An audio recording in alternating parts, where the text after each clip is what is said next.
কোন ফলটির নাম কোরআনে কারীমের মধ্যে নেই? ক আঙ্গুর ফল, খ আনার, গ কমলা লেবু, ঘ খেজুর। 4টি ফলের মধ্যে একটি ফলের নাম পবিত্র কোরআনে কারীমে আসেনি, সেটা কোনটি?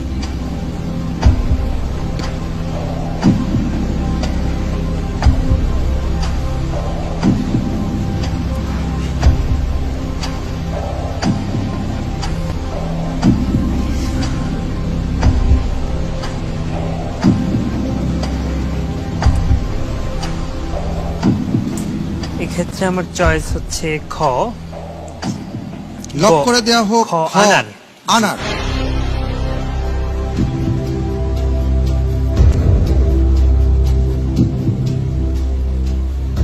আমি দেখতে পাচ্ছি আপনি যে উত্তরটি দিয়েছেন আপনার উত্তরটি সঠিক হয়নি। উত্তর হবে গ কমলা লেবু।